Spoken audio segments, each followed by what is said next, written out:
Cette vigne-là, elle a été plantée en 2003. À l'époque, c'était un grain de folie de ma part. J'ai voulu revoir un peu ce que pouvaient produire dans le temps, justement, ces vieux cépages. C'était un peu pour me faire plaisir aussi, oui. Parce que très honnêtement, quand j'ai planté ça, je ne pensais pas faire une cuvée de ça. C'était juste pour avoir ces vieux cépages-là, les mettre sur notre terroir, voir ce que ça donnait, et puis peut-être les assembler avec d'autres cuvées. Voilà.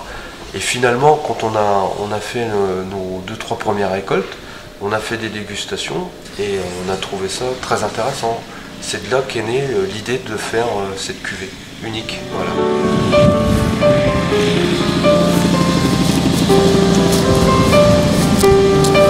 Donc ici, ça commence ici, on a les vieux cépages ici.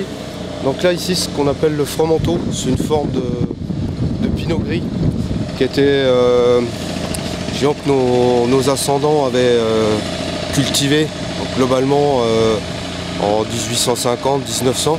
Hein, donc on l'appelait aussi en Champagne, on l'appelait l'enfumé, parce qu'il avait dans le vin, on avait un léger goût de fumée. Voilà. C'est enfumé, Fromenteau, c'est la pinot gris. C'est une forme de pinot gris. Et en Champagne, on l'appelle Fromenteau. Ah ouais. Voilà. Et donc à côté, on va aller voir à côté, on a ce qu'on appelle l'Arbane, le pinot blanc et l'Arbane.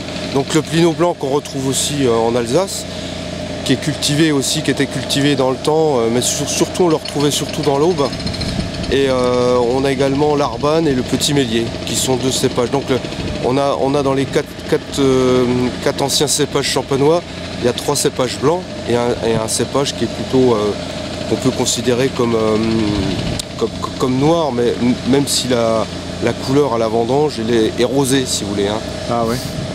Et donc la particularité, c'est que ces quatre cépages-là, si vous voulez, en les recultivant, dans cette parcelle, on cultive les 7 cépages. Donc il y a les 4 anciens cépages champenois, plus les 3 actuels qui sont utilisés, Meunier, le Pinot Meunier, le Pinot Noir et le Chardonnay. Voilà. Et donc toute cette parcelle-là est travaillée en biodynamie, c'est-à-dire qu'on n'utilise pas du tout de désherbants.